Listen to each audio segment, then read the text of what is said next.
Selamat malam, Shalom Bapak Ibu, Saudara sekalian dimanapun berada. Pada malam ini kita sudah memasuki seri Kitab Keluaran hampir selesai.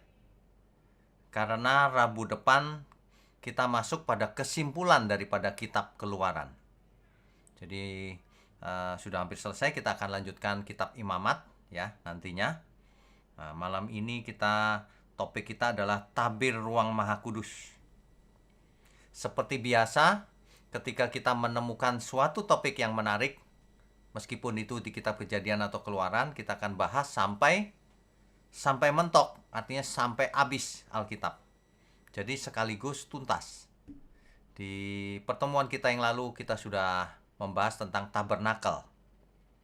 Di tabernakel ada ruangan-ruangan yang nanti kita akan bahas. Nah, itu termasuk tabir ruang Maha Kudus. Apa artinya? Dan apa implikasinya dalam hidup kita? Jangan pernah belajar teologi tanpa implikasi. Banyak orang pintar di sininya, di pikirannya, tapi hidupnya tidak berubah. Maka itu sia-sia saja. Mari kita siapkan hati, mari kita berdoa lebih dulu. Mari. Bapa di surga, terima kasih untuk kesempatan yang setiap Rabu malam kami boleh belajar firman kebenaran, firman-Mu, Alkitab dengan benar, dengan tepat, sehingga implikasinya jelas dalam hidup kami. Mohon berkati terus channel kami, channel ini, gereja-Mu di tempat ini. Terima kasih Bapa, hanya dalam nama Tuhan Yesus kami berdoa dan mengucap syukur. Amin. Malam ini adalah sesi ke-21 Kitab Keluaran. Tabir ruang Maha Kudus. Rabu depan adalah sesi 22 sebagai penutup daripada seri Kitab Keluaran, yaitu kesimpulannya apa. Pastikan Bapak Ibu mengikuti terus serinya agar pengetahuan kita lengkap tentang Alkitab. Jika pengetahuan kita lengkap, kita tidak mungkin salah pengertiannya. Dan kita tidak akan bisa diombang-ambingkan dengan berbagai macam pengajaran yang tidak Alkitabiah. Baik, kita bahas tabir ruang Maha Kudus. Ya, Bapak Ibu sekalian, ini mengulang sedikit sesi-sesi kita yang lalu. Di beberapa pertemuan yang lalu kita sudah bahas tentang tabernakel. Istilah tabernakel atau dalam Alkitab bahasa Latin, Vulgata, yang dipakai oleh saudara kita umat Katolik kebanyakan, disebut tabernakulum. Ya. Kalau dalam bahasa Ibrani, kan teks aslinya bahasa Ibrani itu. Kalau dalam bahasa Ibrani dipakai hamiskan. Ha itu the ya, the miskan. Miskan itu artinya kemah, kemah itu. Atau tempat tinggal. Ini adalah perintah Tuhan sendiri supaya Musa merancang tabernakel sesuai dengan instruksi dari Tuhan. Instruksinya sangat detail loh itu. Kita sudah bahas di sesi kita yang lalu ya. Silahkan dibaca. Nah, tabernakel ini artinya kemah yang menjadi lambang kehadiran Tuhan di tengah-tengah bangsa Israel selama perjalanan di padang pasir menuju Kanaan. Lambang kehadiran Tuhan. Disebut Shekinah. Shekinah itu artinya Tuhan hadir. Kehadiran Tuhan ya. Tabernakel menjadi tempat di mana Allah bertemu bicara face to face dengan Musa. Seperti seorang teman. Allah bertemu dengan Musa sebagai juru bahasa, juru bicara dari bangsa Israel di depan pintu tabernakel. Bapak Ibu perhatikan gambar di sebelah kanan ini. Ya. Di depan pintu tabernakel. Ya. Oke. Nah, ini saya gambarkan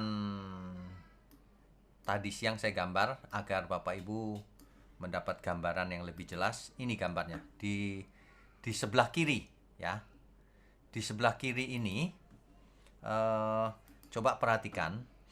Jadi sebenarnya tabernakel dibagi 3 bagian. Yang pertama bagian pelataran di halaman itu. Pelataran itu halaman, ya. Ini pelataran. Di pelataran itu ini, di halaman ini. Jadi dari sini ke sini, sini sampai sini. Itu adalah bagian pelataran. Di pelataran terdapat bejana pembasuhan. Sebelumnya di pintu masuk paling depan ada mezbah korban bakaran. Jadi kalau orang ingin memberikan korban bakaran, berhenti dulu di paling depan, mezbah korban bakaran. Ya. Kemudian bejana pembasuhan untuk membasuh, bersih-bersih dulu baru masuk ke dalam kemah. Di dalam kemah ini, di sebelah kanan ada meja roti, di sebelah kiri ada menorah. Menorah atau diterjemahkan dalam bahasa Indonesia kandil atau kaki dian. Ya, menorah. Ini merupakan lambang dari Rehobot ministry, ya. Menorah adalah lambang penyertaan Tuhan. Nah, kemudian itu disebut ruang kudus. Jadi ada pelataran, ada ruang kudus. Ruang kudus itu ini, ruang yang di dalam ini. Ya, itu ruang kudus. Di situ ada mezbah ukupan. Ukupan itu dupa. Bagaimana para imam membakar dupa di situ. Dupa itu bermacam-macam, kemenyan dan sebagainya. Bapak Ibu bisa bayangkan masuk ke tabernakel, ke ruang kudus saja sudah suasananya bagaimana itu ya. Sebelah kiri ada lilin menorah, sebelah kanan ada meja, di depan ada pembakaran dupa. Nah, kemudian ada tirai. Ini Bapak Ibu, tirainya yang warna ungu ini, yang memisahkan ruang kudus dan ruang maha kudus. Ini ruang maha kudus nih. Nah, ini dia ruang maha kudus. Ruang yang paling dalam, ruang maha kudus, ya. Di dalam ruang maha kudus terdapat tabut perjanjian. Kalau Bapak Ibu masih ingat, tabut perjanjian. Dan buli-buli yang berisi, buli-buli emas yang berisi mana, dan tongkat Harun yang pernah bertunas. 3 isinya. Ya, ingat ya. Nah, antara ruang maha kudus dan ruang kudus itu ada tirai ruang maha kudus. Dipisahkan oleh tirai. Mengapa? Supaya para imam yang ada di ruang kudus tidak bisa melihat ruang maha kudus. Tidak bisa melihat kehadiran Tuhan secara langsung. Tidak bisa mengakses Tuhan secara langsung. Hanya imam besarlah yang akan masuk ke ruang maha kudus. Imam besar ini akan diikat dengan semacam tali. Masuk. Mengapa? Sebab kalau imam itu bergerak-gerak, talinya bergerak-gerak, artinya imam itu masih hidup. Tapi kalau imam itu tidak bergerak, ternyata mati di dalam. Mengapa? Kalau imam besar itu tidak kudus hidupnya, masuk ke ruang maha kudus, mati dia. Nah, kalau mati kan bisa ditarik pakai tali itu. Begitu ceritanya. Ya, Bapak Ibu sekalian. Jadi, ruang maha kudus ini hanya boleh dilihat oleh harus imam besar. Tidak boleh imam biasa, apalagi orang biasa. Orang biasa saja tidak boleh masuk ruang kudus. Ya, hanya sampai pelataran mungkin. Begitu. Jadi harus nitip kalau mempersembahkan persembahan. Mengerikan ya. Apalagi kalau kita di luar bangsa Israel dianggap orang kafir. Disebut goyim. Ya, dalam bahasa Ibrani disebut goyim. Kita itu dianggap kafir. Tidak berhak masuk ruang kudus, apalagi ruang maha kudus. Pelataran aja belum tentu bisa masuk karena dianggap kafir. Begitu. Jadi di Keluaran pasal 35 ayat 1 sampai akhir, yaitu pasal 40 sampai 35, itu tentang tabernakel. Berbagai macam persembahan yang harus dipersembahkan, cara membuat tabernakel bagaimana, cara membuat tabut perjanjian bagaimana, membuat meja roti sajian bagaimana, bagaimana menorah itu dibentuk, harus ada 7 lilin dan sebagainya. Ya, mezbah pembakaran ukupan, bagaimana membuat minyak urapan dan dupa wangi-wangian. Bagaimana di situ ada mezbah korban bakaran, disediakan bejana pembasuhan, pelatarannya, pakaian imamnya pun diberitahu oleh Tuhan. Ukuran-ukurannya juga diberitahukan. Jadi perancangannya sangat detail. Oke, kita lanjutkan dulu ya. Ya. Jadi yang jadi perhatian kita malam ini adalah tabir ruang Maha Kudus. Yaitu tabir yang memisahkan ruang Maha Kudus dan ruang kudus. Melambangkan apa? Pemisahan antara Tuhan dan manusia yang berdosa. Manusia yang berdosa tidak bisa bertemu dengan Tuhan secara langsung. Harus melalui perantaraan imam besar. Ya. Oke, kita lanjutkan. Ya. Apa itu ruang Maha Kudus? Kodes Hakodashim. Ruang Maha Kudus. Atau diterjemahkan ruang paling kudus, bisa juga. Ruang Maha Kudus adalah ruangan khusus di dalam tabernakel atau bait Allah yang kemudian tabernakel kan sementara itu ketika pindah-pindah sepanjang perjalanan di padang pasir. Tapi ketika sampai di Kanaan, maka bangsa itu tidak pindah-pindah lagi, maka dibangunlah bait Allah. Tabernakel sudah tidak penting lagi. Nah, di bait Allah layoutnya sama. Ada ruang Maha Kudus yang dipisahkan oleh sebuah tirai. Itu. Ya. Nah, tidak banyak bisa diketahui apa isi ruang Maha Kudus setelah masa pembuangan. Ketika Israel Yerusalem dihancurkan, jatuh ke tangan musuh, bangsa Israel diangkut sebagai budak ke pembuangan. Ya. Nah, setelah itu ketika dibangun lagi sudah tidak jelas isinya jadi apa. Ada seorang sejarawan Yahudi namanya Yosefus itu melaporkan bahwa tidak ada apa-apa di sana. Karena tabut perjanjian hilang pada waktu zaman pembuangan. Itu sudah hilang, isinya hilang. Jadi ruang Maha Kudus nggak ada isinya menurut catatan Yosefus. Ketika nanti bait Allah dibangun lagi. Ya. Oke, kita lanjutkan dulu ya. Nah, ada kitab namanya Kitab 2 Baruk. Memang kitab ini tidak tercantum di Alkitab kita. Tidak masuk kanon Alkitab.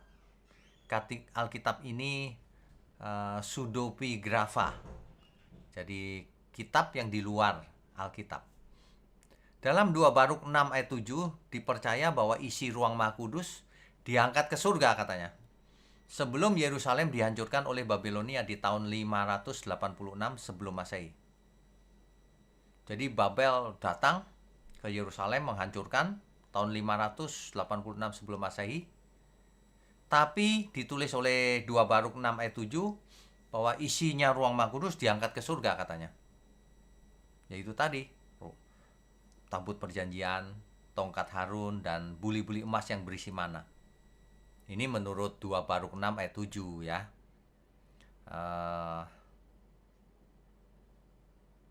Kitab 2 Baruk ini diperkirakan ditulis di akhir abad ke-1 atau awal abad kedua Masehi ya.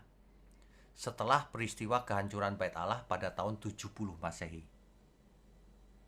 Rupanya Bait Allah itu 2 kali hancur. Nanti kita lihat ya sejarahnya ya.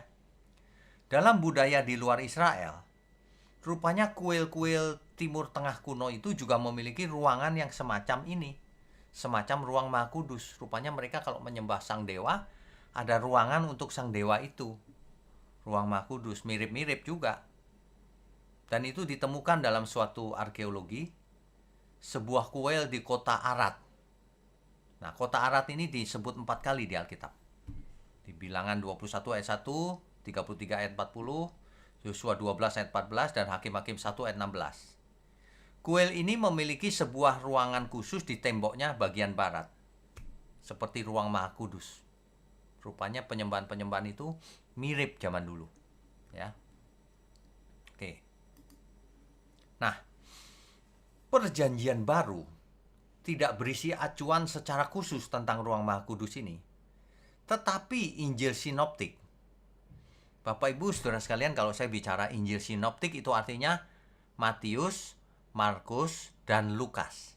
Itu Injil sinoptik. Maksudnya apa sinoptik? Maksudnya ketiga Injil ini memuat cerita yang mirip-mirip atau sama.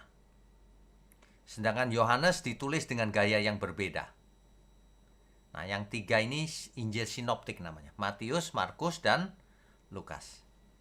Injil sinoptik merekam bahwa ketika Yesus mati di kayu salib, tabir bait Allah terbelah menjadi dua.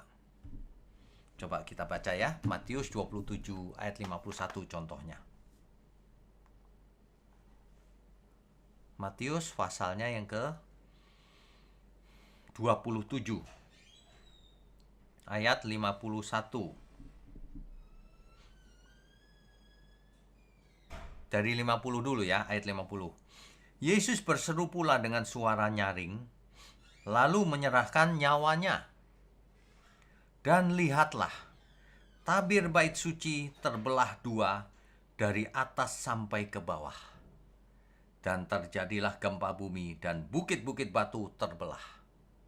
Ketika Yesus mati di kayu salib,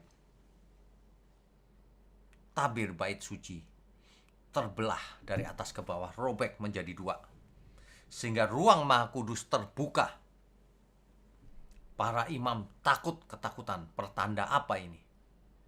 Mereka mengoyakkan jubahnya. Takut. Mereka takut mati kalau melihat ruang Maha Kudus. Apa ini tandanya? Apa artinya semua ini? Nanti silakan dibaca kisahnya itu di Matius 27 ayat 51 atau Markus 15 ayat 38 atau Lukas 23 ayat 45. Lebih baik lagi kalau dibaca satu perikop supaya konteksnya nyambung, ya. Jadi supaya konteksnya nyambung, jangan sampai tidak mengerti. Yang penting bagi kita adalah apakah arti dari terbelahnya tabir ruang Maha Kudus ini? Apa artinya? Kita lanjutkan dulu. Ya, ini dia ayat-ayat tadi yang kita baca. Lukas 23 ayat 45 di situ ditulis sebab matahari tidak bersinar. Mungkin terjadi gerhana ya. Karena gelap gulita. Alkitab mencatat gelap bukan hari itu? Kemungkinan gerhana karena masih siang. Gelap gulita itu artinya gerhana. Gerhana matahari. Ya. Dan tabir bait suci terbelah dua. Ini dicatat di 3 Injil, penulis yang berbeda. Ya. Oke, kita lanjutkan. Ya. Jadi ketika Tuhan Yesus mati di kayu salib, implikasinya apa? Ini yang sangat penting. Bait suci tabirnya terbelah jadi dua. Kita harus membaca Ibrani pasal 9 dengan teliti. Mari Bapak Ibu, kita baca Ibrani pasal 9. Nanti Bapak Ibu ulang-ulang ya di rumah ya. Ibrani pasal 9. Saya bacakan ya.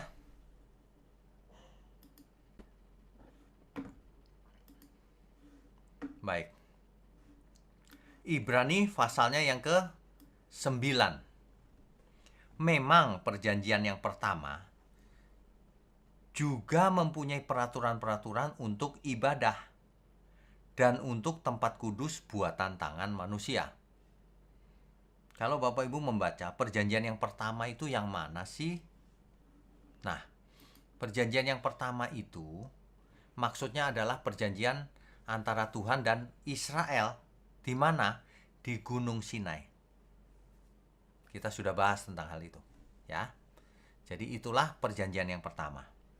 Di Ibrani pasal 9 dijelaskan bahwa perjanjian yang pertama memang ada peraturan untuk ibadah, ada tempat kudus juga, ruang maha kudus, tapi itu buatan manusia, ya.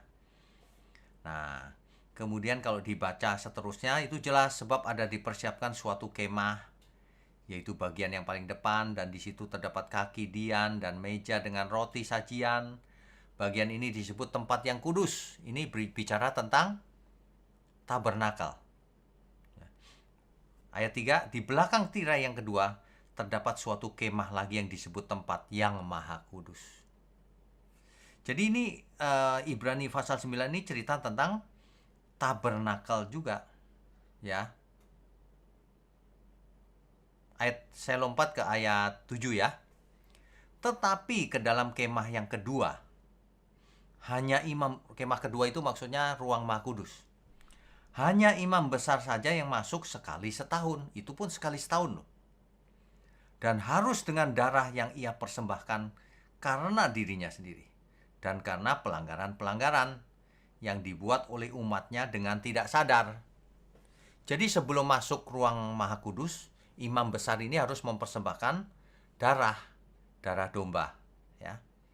Untuk apa? Untuk pengampunan dosa untuk dirinya dan seluruh umat Israel. Meskipun pembayaran itu tidak lunas. Mengapa? Karena tahun depan begitu lagi, masuk lagi, mempersembahkan darah lagi gitu, dan seterusnya. Tidak pernah lunas. Itulah sebabnya imam besar selalu masuk sekali setahun, diulang-ulang terus setiap tahun. Begitu ya, jelas ya? Nah, ayat 8. Dengan ini Roh Kudus menyatakan bahwa jalan ke tempat yang kudus itu belum terbuka. Dulu masih ada tabirnya itu yang memisahkan ruang kudus dan ruang maha kudus. Selama kemah yang pertama itu masih ada. Selama orang masih pakai tabernakel. Selama orang masih pakai bait Allah. Ya. Nah, ayat 9 itu adalah kiasan masa sekarang. Kiasan. Ingat baik-baik. Sesuai dengan itu dipersembahkan korban dan persembahan yang tidak dapat menyempurnakan mereka, yang mempersembahkannya menurut hati nurani mereka. Persembahan yang dulu itu, darah domba itu, tidak bisa menyempurnakan. Itu hanya sementara. Karena dilakukan setiap tahun harus diulang-ulang. Karena semuanya itu di samping makanan, minuman, dan berbagai macam pembasuhan, hanyalah peraturan-peraturan untuk hidup insani yang hanya berlaku sampai tibanya waktu pembaharuan. Nah, itu dia. Perjanjian yang pertama ini berlakunya sementara sampai adanya tiba waktu pembaharuan. Begitu ya. Ayat 11.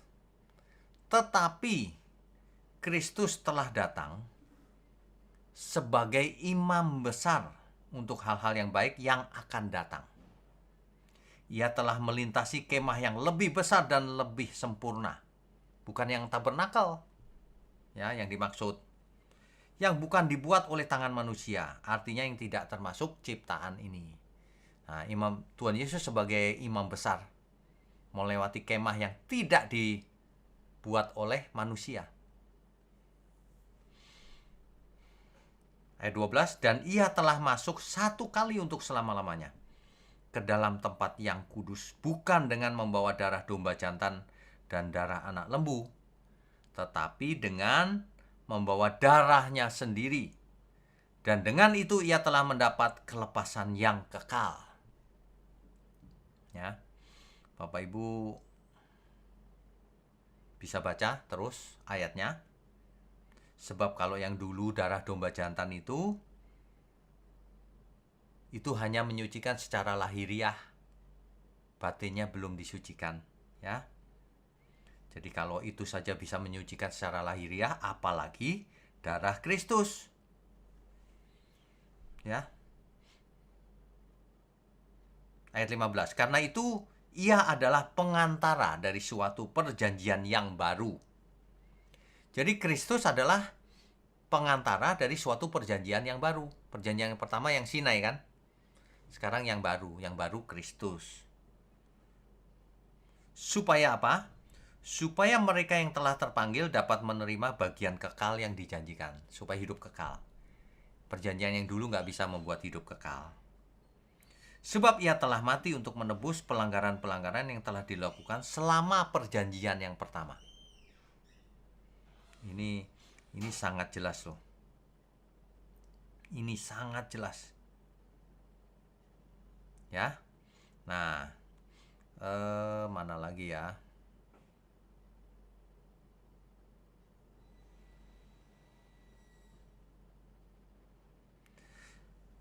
Ayat 24. Sebab Kristus bukan masuk ke dalam tempat kudus buatan tangan manusia, yang hanya merupakan gambaran saja dari yang sebenarnya, tetapi ke dalam surga sendiri untuk menghadap hadirat Allah, guna kepentingan kita. Jadi tabernakel dan bait Allah itu hanya gambaran yang sebenarnya di surga. Imam besar yang masuk ruang Maha Kudus itu hanya gambaran. Imam besar yang sebenarnya adalah Kristus menghadap Allah sendiri. Untuk kepentingan siapa? Kepentingan kita. Ia menghadap Bapanya untuk kepentingan kita. Ayat 25 jelas nih. Dan ia bukan masuk untuk berulang-ulang mempersembahkan dirinya sendiri. Seperti dulu imam besar setiap tahun harus masuk ke tempat kudus dengan darah yang bukan darahnya sendiri, tapi darah domba, kan? Tapi Tuhan Yesus masuk hanya satu kali dengan darahnya sendiri. Untuk apa? Untuk menghapuskan dosa. Ayat 27 ini penting. Dan sama seperti manusia ditetapkan untuk mati hanya satu kali saja, dan sesudah itu dihakimi. Artinya tidak ada reinkarnasi. Kesempatan satu-satunya ya hidup ini. Demikian pula Kristus hanya satu kali saja mengorbankan dirinya untuk menanggung dosa banyak orang. Sesudah itu ia akan menyatakan dirinya sekali lagi tanpa menanggung dosa untuk menganugerahkan keselamatan kepada mereka yang menantikan dia. Jadi kalau Tuhan datang yang pertama, menanggung dosa manusia, menebus. Nanti kedua kali datang, bukan menebus dosa lagi, tetapi menganugerahkan keselamatan bagi orang-orang yang kudus hidupnya, yang menantikan dia. Inilah Ibrani pasal 9. Ini luar biasa loh Bapak Ibu. Cuma bacanya mesti pelan-pelan dan harus mengerti. Bapak Ibu nanti baca secara perlahan seluruh pasal 9 ya. Dan harus mengerti. Kalau tidak mengerti diulang-ulang ini. Online Bible Study ini. Supaya mengerti. Kalau perlu dicatat. Kalau perlu Alkitabnya di stabilo dikasih catatan. Ya. Jangan punya Alkitab masih baru terus. Itu artinya tidak dibaca. Alasannya Alkitab nggak boleh dicoret-coret, Pak. Ya kalau dicoret sembarangan ya nggak boleh. Tapi kalau dibuat catatan boleh. Di stabilo boleh. Dan itu sangat membantu pengertian kita. Dan Tuhan maunya kita mengerti. Tuhan tidak mau kita punya Alkitab seperti baru, nggak pernah dibuka. Ya, amin ya. Kita lanjutkan slide kita. Iya. Jadi Tuhan Yesus mati, masuk ruang Maha Kudus yang sebenarnya di surga, bertemu dengan Bapa di surga. Demi kepentingan kita. Ibrani pasal 9, silahkan dibaca lagi nanti ya. Oke, kita lanjutkan dulu. Jadi maknanya apa? Tabir bait suci terbelah itu, tabir ruang Maha Kudus terbelah itu apa maknanya? 1. Hilangnya pemisah antara ruang Maha Kudus dan ruang kudus. Sekarang semua imam bisa mengakses ruang Maha Kudus. Tidak harus setahun sekali. Ya, itu artinya. Yang kedua, jadi seluruh imam dapat melihat dan bertemu langsung dengan hadirat Tuhan Bukan hanya imam besar, bukan hanya 1 tahun sekali. Kita semua adalah imamat-imamat yang rajani. 1 Petrus 2 ayat 9. Imamat yang rajani. Artinya kita semua imam. Ingat ya Bapak Ibu sekalian semua, imam itu bukan hanya pendeta. Kita semua adalah imam. Artinya apa? Sebagai imam kita harus hidup kudus, tak bercacat, tak bercela. Dan kita adalah imamat-imamat yang rajani. Yang kita bisa mengakses langsung bertemu dengan Tuhan. Bertemu dengan Bapa di surga. Ya. Dan imam besar kita sekarang adalah Tuhan Yesus sendiri. Tuhan yang menghadap Allah demi kepentingan kita. Tuhan Yesus adalah satu-satunya pengantara. Kalau Bapa itu Esa, maka pengantaranya satu-satunya juga Esa. Pengantara antara manusia dan Bapa di surga hanya Tuhan Yesus, tidak ada yang lain. Ya, itu artinya. Nanti bisa dibaca Ibrani 4 ayat 14 sampai 16 dan seterusnya. Karena kita mempunyai imam besar yang telah melintasi segala langit. Dicatat begitu. Imam besar kita sudah melintasi segala langit.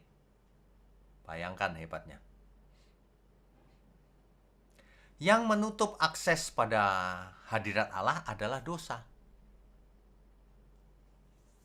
Maka terbelahnya tirai ini juga melambangkan bahwa dosa sudah ditebus atau dibayar lunas oleh Tuhan Yesus, sehingga tidak ada pemisah lagi. Itu lambangnya, kiasannya begitu. Mengerti ya? Jadi tidak ada yang menghalangi lagi. Dibuka aksesnya oleh Tuhan Yesus. Dan ini sekaligus melambangkan berakhirnya fungsi bait Allah. Bait Allah itu kan ada imam besar, ada ruang kudus, ruang maha kudus, pelataran, orang lain goyim, kafir. Berakhir zaman itu. Gak perlu kita bait Allah, gedung bait Allah lagi.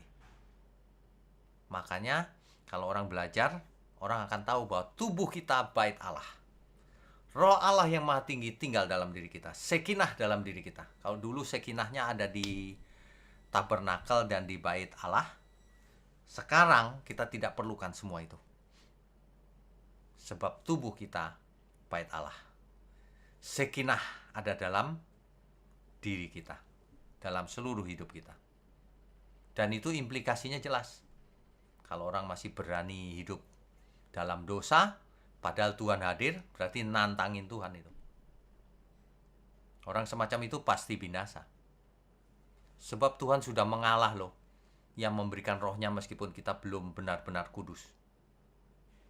Kita diberi roh kudus agar kita benar-benar kudus. Mau dibentuk, mau diproses oleh Roh Kudus, mau dipimpin, mau berubah. Begitu ya. Oke. Fungsi bait Allah berakhir. Jadi kalau ada orang-orang ribut pembangunan bait Allah ketiga, kita tidak perlu ribut. Itu tidak bakalan terjadi. Seandainya terjadi pun tidak ada hubungan dengan kekristenan. Sebab kita tidak memerlukannya lagi. Sebab tubuh kita adalah ruang maha kudusnya Tuhan. Sekinah ada dalam diri kita. Roh Allah yang maha tinggi ada dalam diri kita. Selalu menyertai kita. Jadi ini sejalan dengan hancurnya bait Allah. Bait Allah hancur, saudara. Karena tidak diperlukan lagi. Sebab kalau ada bait Allah, orang-orang menyembahnya, berbaktinya ke bait Allah itu di Yerusalem menjadi pusat. Dahulu kalau orang berdoa, kiblatnya adalah Yerusalem. Sekarang orang percaya tidak perlu menghadap Yerusalem. Kita harus menghadap dalam roh dan kebenaran. Amin ya. Oke, kita lanjutkan dulu. Kita baca dulu Ibrani pasal 10 ayat 19 sampai 21 ya. Ibrani pasal 10 ayat 19 sampai 21. Jadi saudara-saudara, oleh darah Yesus, kita sekarang penuh keberanian dapat masuk ke dalam tempat kudus. Yang dimaksud tempat kudus itu tempat ruang maha kudus, di mana Allah hadir. Karena ia telah membuka jalan yang baru dan yang hidup bagi kita melalui tabir, yaitu dirinya sendiri. Tabir itu adalah Tuhan Yesus sendiri. Ya. Dan kita mempunyai seorang imam besar sebagai kepala rumah Allah. Ini dia, ya. Jadi pengertian salib itu luar biasa. Banyak orang tidak mengerti. Sayang sekali. Kebenaran kalau dimengerti dengan benar itu dampaknya dalam hidup kita luar biasa. Alkitab kan berkata kalau firman itu ditabur lalu dimengerti dengan benar, maka hidup orang itu berbuah-buah.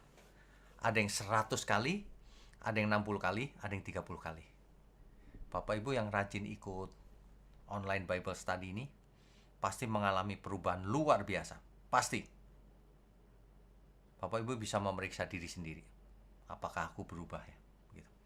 Karena firman itu berkuasa. Itulah hebatnya firman Tuhan yang benar itu. Tapi kalau diartikan salah, nggak ada kuasanya sama sekali. Ya. Oke.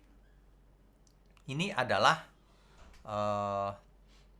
gambar daripada bait Allah yang dibangun atau direnovasi oleh Raja Herodes, ya. Oke. Ini ringkasannya nih Bapak Ibu. Bait Allah yang pertama dibangun oleh Salomo tahun 950 sebelum Masehi. Lalu dihancurkan oleh Babel tahun 587 atau 586 sebelum Masehi. Kemudian Babel jatuh pada 539 sebelum Masehi. Dan Yahudi kembali dari pembuangan ke Yerusalem, pulang ke Yerusalem dari pembuangan, ya. Kemudian bait Allah yang kedua. Bait Allah yang pertama dihancurkan oleh Babel ini, isi ruang Maha Kudus sudah hilang semua. Tabut perjanjian sudah tidak ada juga, ya. Nah, setelah kembali dari pembuangan, Zerubabel memimpin untuk membangun bait Allah. Membangun ulang bait Allah. Dan itu selesai sekitar 518 atau 517 sebelum Masehi. Bait Allah inilah yang kemudian direnovasi oleh Herodes Agung, diperbesar, dibuat megah. Itu tahun 20 sebelum Masehi. 20 tahun sebelum Yesus lahir. Raja Herodes Agung merombak bait Allah itu semakin megah dan semakin besar. Dan itu memakan waktu sekitar 80 tahunan. Lama sekali. Jadi tahun 62 sampai 64 Masehi baru selesai itu direnovasi. Inilah bait Allah yang dilihat oleh Tuhan Yesus. Masih ingat? Tuhan berkata, rubuhkan bait Allah ini dalam 3 hari akan kubangun lagi. Tuhan tidak bicara pembangunan bait Allah ketiga. Tuhan bicara bait Allah itu adalah dirinya sendiri, tubuhnya. Mati 3 hari 3 malam dan bangkit pada hari ketiga maksudnya. Ya. Nah, tapi sayang, baru selesai direnovasi oleh Herodes. Langsung di tahun 70 Masehi, Yerusalem diserang oleh Jenderal Titus dari Roma, yang kemudian menjadi Kaisar Roma, Titus. Yerusalem hancur lebur. Bait Allah dihancurkan. Seperti nubuatan Tuhan Yesus bahwa tidak dibiarkan batu ada di atas batunya. Habis semua. Hari ini kalau kita lihat bait Allah, itu tinggal tembok baratnya saja. Ya, begitu ya Bapak Ibu. Sejarah dari bait Allah. Hari ini ada sekelompok yang percaya bahwa bait Allah ketiga akan dibangun. Tidak bakalan. Ya. Seandainya dibangun pun tidak ada hubungan dengan kita. Karena bait Allah yang sesungguhnya, Roh Allah tinggal di dalam tubuh kita.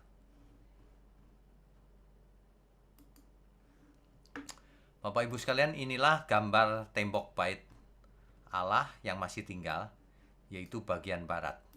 tembok bagian barat, ya. Ini dia. Jadi ini tembok bagian barat nih. Ya. Disitulah orang-orang Yahudi zaman sekarang berdoa di waktu-waktu tertentu. Doanya juga menyelipkan, kalau para wisatawan suka menyelipkan secari kertas doa di tembok itu. Inilah tembok yang sering disebut juga tembok ratapan. Ya. Di belakang tembok ratapan ini kan tembok bagian barat nih.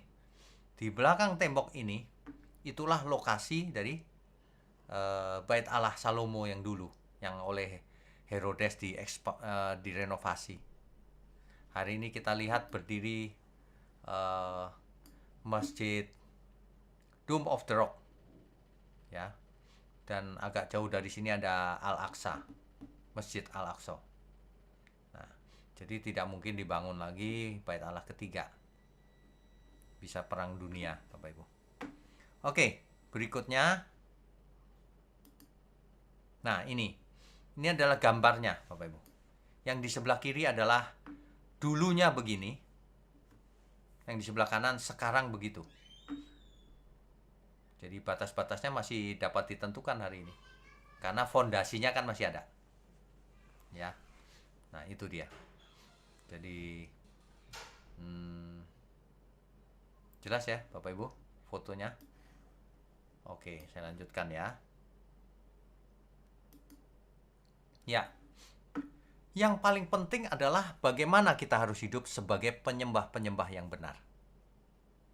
Bapak Ibu nanti baca sendiri Yohanes 4 ayat 5 sampai 26. Di mana Tuhan Yesus bertemu dengan seorang perempuan Samaria di pinggir sumur Yakub. Terjadilah dialog di sana. Ya.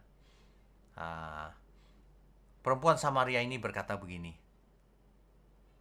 mempermasalahkan beribadah. Nenek moyang Samaria beribadah di gunung itu, di gunung, maksudnya itu Gunung Gerizim. Sedangkan kau katakan orang harus beribadah di Yerusalem. Hari itu ada dua kutub, Bapak Ibu Saudara sekalian. Kalau orang Israel asli, Yahudi, beribadah di Bait Allah yang dibangun Salomo, yang direnovasi oleh Herodes, ya, dibangun ulang oleh Zerubabel. Nah, itu di Yerusalem. Sedangkan orang-orang Samaria tidak boleh masuk.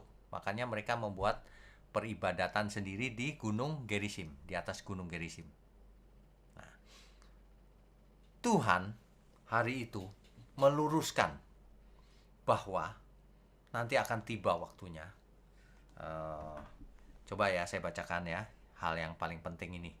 Yohanes 4 ayat 5 sampai 26 kan? Saya bacakan agak cepat ya, mulai dari ayat 19. Kata perempuan itu kepadanya, Tuhan, nyata sekarang padaku bahwa engkau seorang nabi. Nenek moyang kami menyembah di atas gunung ini, Gunung Gerizim. Tetapi kamu katakan bahwa Yerusalemlah tempat orang menyembah. Kata Yesus kepadanya, percayalah kepadaku, hai perempuan, saatnya akan tiba bahwa kamu akan menyembah Bapa, bukan di gunung ini, Gunung Gerizim, dan bukan juga di Yerusalem. Kamu menyembah apa yang tidak kamu kenal. Kami menyembah apa yang kami kenal, sebab keselamatan datang dari bangsa Yahudi. Tetapi saatnya akan datang dan sudah tiba sekarang bahwa penyembah-penyembah benar akan menyembah Bapa dalam roh dan kebenaran. Sebab Bapa menghendaki penyembah-penyembah demikian. Allah itu roh, dan barang siapa menyembah Dia harus menyembahnya dalam roh dan kebenaran. Apa itu menyembah dalam roh dan kebenaran? Yaitu menyembah yang tidak diatur lokasinya harus di Yerusalem atau di Gerizim. Kalau berdoa harus ngadep Yerusalem, satunya ngadep di Gunung Gerizim, enggak. Ibadah yang benar mempersembahkan seluruh hidup kita. Yang batiniah, bukan yang ritual secara fisik. Ya, itu singkatnya. Tapi ini bisa dikhotbahkan secara terpisah, panjang lebar. Ini sangat menarik nih. Sehingga kita bisa menyembah Allah dalam roh dan kebenaran. Banyak orang menyembahnya secara fisik, bikin ramuan,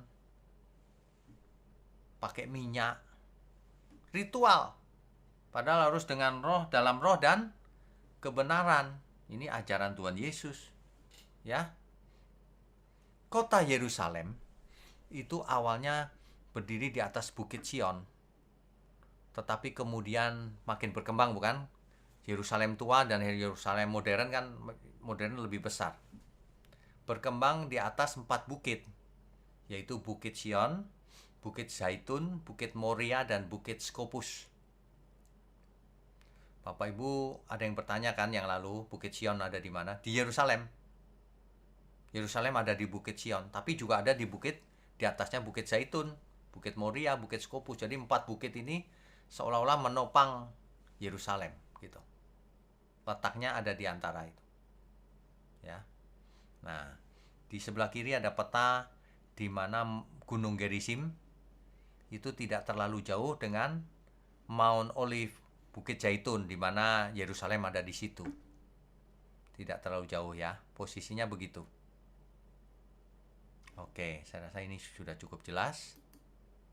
Baik. Bapak Ibu sekalian, kita sudah sampai pada ujung daripada seri Keluaran, Kitab Keluaran.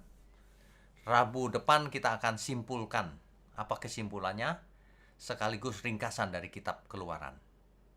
Pastikan Bapak Ibu ikuti terus agar semakin lengkap ya. Nah, malam ini saya minta tidak banyak pertanyaan, 1-2 pertanyaan saja ya, sebab saya ada keperluan lain. Tapi boleh tanya 1-2 pertanyaan saja. Silakan.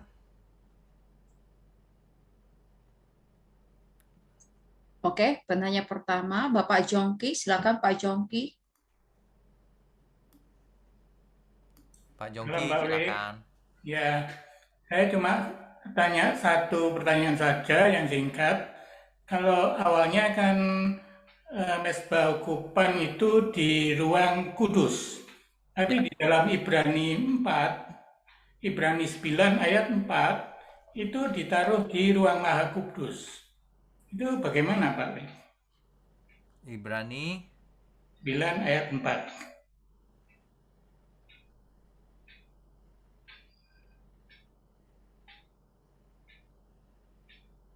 mana Pak? Nggak ada Pak. Ibrani 9 ayat 4. Ya, di situ terdapat mezbah pembakaran ukupan dari emas dan Dan tabut perjanjian ya, ya, yang seluruhnya disalut dengan emas. Di dalam tabut perjanjian itu tersimpan buli-buli. Oke, itu cocok ya. Yang ya, pertanyaan tadi adalah di situ terdapat mezbah pembakaran ukupan dari emas gitu ya. ya, dan tabut perjanjian. Ya, mezbah ukupan dari emas itu di luar, Pak. Di luar tirai. Oh, ini bukan di ruang Maha Kudus ya Pak Bek? Kan ini cerita tirai, Pak. Di belakang tirai. Tapi mezbah ukupan itu selalu ada di luarnya, Pak. Bukan di dalam. Oh, ya. Selalu. Ya. Mungkin ini bahasanya. Kalau teks aslinya kita lihat, kita akan mengerti. Oh, jadi harusnya di pengertiannya di dalam masih di dalam ruang kudus ya Pak Bek? Ya, ya. Oh ya. Ya, terima Ya, kasih Pak. Pak Bek. Ya, untuk penanya berikutnya Bapak Joy Aldri, silakan Pak Joy. Di-unmute Pak. Shalom Pak Wisnu. Shalom. Pak, apakah benar Pak, bila dipahami pada saat imam besar masuk ke ruang Maha Kudus yang setahun sekali itu, maka pada saat itu ada pewahyuan yang ia terima? Oke Pak, bila hal demikian itu benar Pak, ada pewahyuan yang dia terima oleh imam besar dengan terbelahnya tabir tersebut Pak, bagaimana nih saat ini kami sebagai jemaat Tuhan bisa membedakan pewahyuan yang bersifat umum maupun bersifat khusus, supaya kami tahu antara wahyu Tuhan dan suara iblis. Karena iblis kan bisa bersifat sangat manipulatif Pak ya, dalam menjatuhkan orang percaya. Demikian Ya, Pak, baik. terima kasih. Tuhan memberkati. Ya, itu sebabnya kita semua harus mengerti kebenaran yang utuh. Sebab orang tanpa pengertian bisa ditipu oleh si iblis. Pakai ayat-ayat dari Alkitab tapi dipelesetkan gitu, bisa. Makanya kita harus mengerti. Itulah sebabnya kita diberi firman Tuhan, diberi Alkitab, supaya kita semua belajar. Yang belajar bukan cuma pendetanya, tapi semua. Karena kita semua hamba Tuhan, kita semua imamat-imamat yang rajani. Kan begitu harusnya ya. Baik. Jadi bagaimana kita membedakan, ya kita harus mengerti kebenaran. Nanti makin lama makin peka. Yang kedua, jangan hanya teori. Kalau kita melakukan kebenaran, nanti lama-lama kita peka. Bisa membedakan. Melihat sebentar aja, waduh ini nggak bener nih, begitu. Baik. Begitu Pak Jo. Baik, Pak. Terima kasih, Pak. Ya, oke, Tuhan Tuhan memberkati. berkati. Ya, Dua ada lagi. dua lagi penanya Pak. Oke. Dua Pak lagi. Gius Setiawan Andreas, silakan Pak. Pak Gius Ya, yang selamat malam Pak Bigno. Mau Selamat bertanya nih. Ya. Eh, kalau saya kan mengenal Tuhan Yesus ya, melalui baca Alkitab, dengar khotbah, merenungkan firman Tuhan ya. Ya. Jadi saya mengenal Tuhan Yesus dan percaya. Nah, bagaimana kita tahu bahwa saya bisa dikenal oleh Tuhan, Pak? Oh, oke, baik. Jadi begini Pak, yang namanya iman itu percaya meskipun tidak melihat. Tapi sebenarnya meskipun tidak melihat kita bisa merasakan loh. Semakin kita peka, semakin kita bisa merasakan. Gitu. Jadi apakah kita Tuhan berkenan atas hidup kita, ya itu tadi, kembali lagi. Jadilah murid Tuhan Yesus. Sebab Berarti kalau dikenal kita- oleh Tuhan ya, Pak ya? Bagaimana? Jadi kalau kita melakukan firman Tuhan itu berarti kita dikenal oleh Tuhan ya, Pak ya? Pasti. Pasti.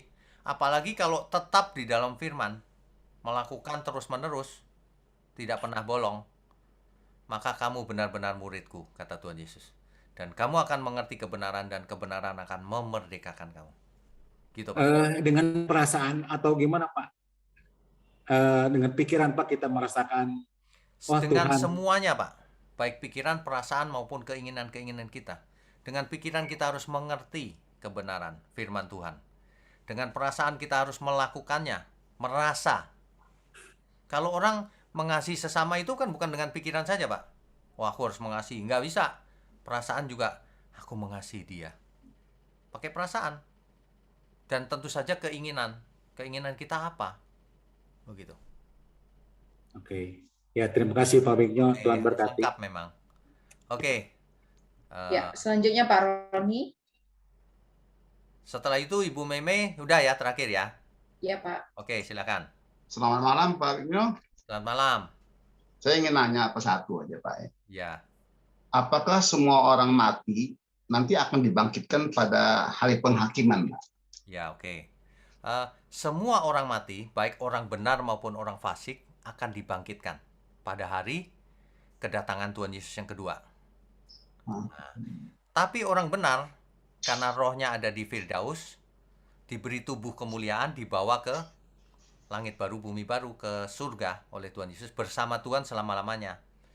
Tapi orang fasik dibangkitkan dengan tubuh yang baru itu, dibiarkan ketinggalan di bumi yang menjadi lautan api yang disebut neraka itu. Begitu Pak. Jadi dua kali, berarti orang fasik itu, kalau termasuk orang fasik itu berarti dua kali dia akan mati gitu ya Pak? Betul. Itulah yang disebut oleh kitab Wahyu kematian kedua.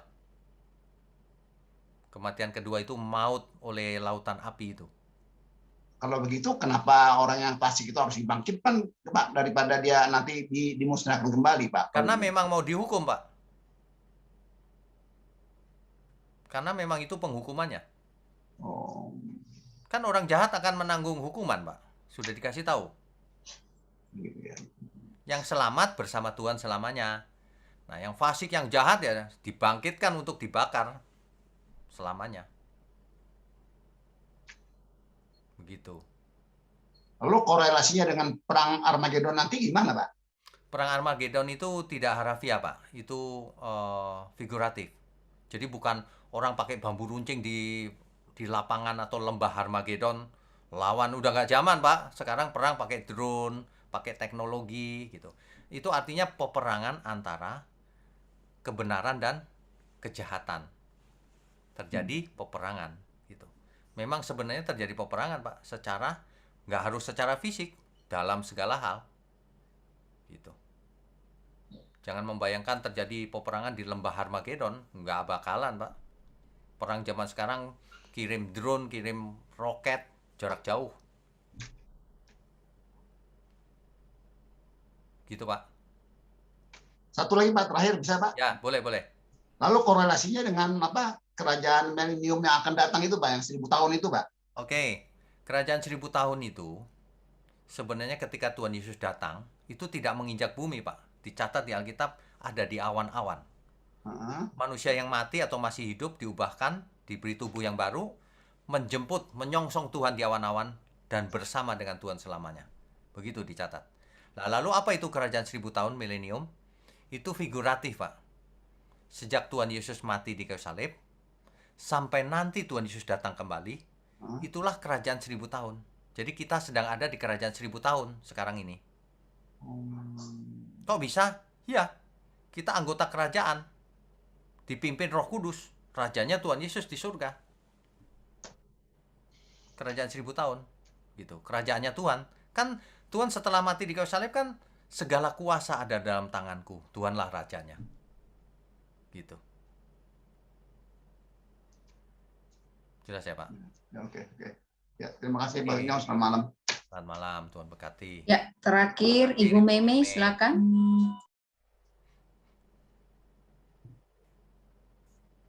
Shalom Pak Wino. Shalom. Mau tanya ini Pak, tadi kan Bapak menjelaskan itu ruang Maha Kudus. Ini Ya. saya simpel saja ya.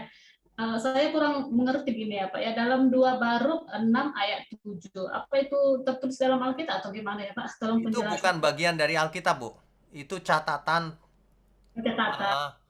catatan kitab Oh, yang dipakai oleh gereja tertentu sebagai acuan juga. Nah, kitab-kitab di luar Alkitab itu memang belum tentu benar. Tapi kadang-kadang itu mencatat sejarah. Jadi hanya untuk pengetahuan kita saja. Begitu. Faktanya memang tabut perjanjian kan nggak ada faktanya. Jadi yang tadi itu 2 Baruk itu isinya ruang Maha Kudus diangkat ke surga menurut mereka, ya biarin aja, kita nggak 100% setuju, nggak tahu yang sebenarnya bagaimana, kita nggak tahu, gitu aja, Bu. oke, Jelas terima ya? kasih. Jadi kita harus tetap berpatokan pada Alkitab saja. Kalau di luar Alkitab itu sebagai info tambahan. Gitu. Ya. Oke Pak, thank you. Oke, God bless. Oke. Malam ini saya rasa cukup. Cukup ya Bapak Ibu ya. Kita lanjutkan Rabu depan. Rabu depan ingat kesimpulan dari kitab Keluaran. Itu terakhir kitab Keluaran. Rabu depannya lagi kita masuk ke kitab Imamat. Bapak Ibu bisa bayangkan kalau nanti kita sudah selesai kitab Taurat, wah mantap itu.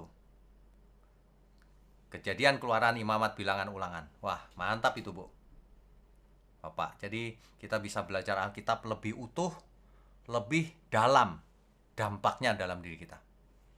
Jadi hari ini kalau kita melihat bahwa tabir bait Allah terbelah jadi 2, nggak ada lagi tabirnya yang memisahkan ruang kudus dan ruang Maha Kudus. Itu artinya kita semua diperlakukan sangat istimewa. Bisa berdamai dengan Bapa di surga. Perantaranya Tuhan Yesus.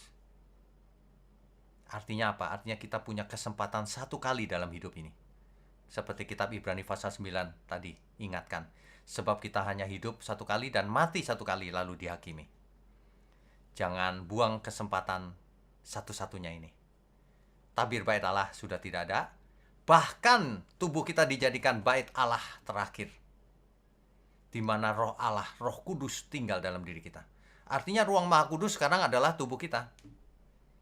Tapi firman Tuhan berkata, kuduslah kamu sebab aku kudus. Jangan sampai tidak kudus hidupmu. Sudah dijadikan bait Allah, masih nggak kudus. Hati-hati. Sudah sebagai imamat yang rajani, tapi tidak hidup kudus. Hati-hati. Ditolak Tuhan nanti. Begitu ya. Ini implikasinya luar biasa. Semua itu ada artinya. Kita tadi membaca bahwa apa yang terjadi di perjanjian lama itu kiasan. Yang sebenarnya perjanjian baru. Kita masuk ruang Maha Kudus. Oleh karena Tuhan Yesus. Oleh sebab itu jangan buat dosa lagi. Oleh sebab itu mari kita hidup kudus, tak bercacat, tak bercelah. Menjadi berkat bagi banyak orang. Amin ya. Oke. Bapak Ibu sekalian, kita baru-baru ini membagi 5 laptop kepada STT kita. Jadi total yang kita bagikan sudah lebih dari 25 laptop. Ini sebentar saya sedang cari laptop lagi, saya mau belikan untuk seseorang lagi. Jadi Bapak Ibu partisipasinya tidak sia-sia. Banyak orang mendapatkan manfaat. Terima kasih juga sebelumnya. Oke, saya rasa cukup malam ini. Mari kita berdoa. Mari tundukkan kepala. Bapa di surga, terima kasih untuk malam yang penuh dengan kebenaran ini. Kami tahu bahwa kami boleh berhubungan dengan Bapa melalui Tuhan Yesus. Terima kasih, ampuni segala kesalahan kami selama ini. Kami mau belajar terus menyempurnakan diri kami. Terima kasih Roh Kudus. Terima kasih, Bapak berkati juga channel ini, gerejamu di tempat ini. Dan semua kami dimanapun kami berada, bahkan sampai ke ujung-ujung bumi. Terima kasih Bapa, hanya di dalam nama Tuhan Yesus kami berdoa dan mengucap syukur. Amin. Saudara sekalian, bicara soal kebenaran, setiap orang merasa benar. Makanya semua kecap dinomor satukan.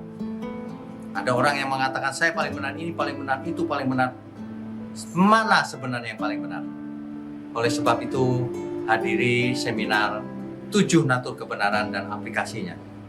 Seminar ini wajib dihadiri oleh para teolog, apologet, pengkhotbah, bahkan oleh para jemaat sendiri. Agar kita bisa membedakan manakah yang benar, manakah yang salah.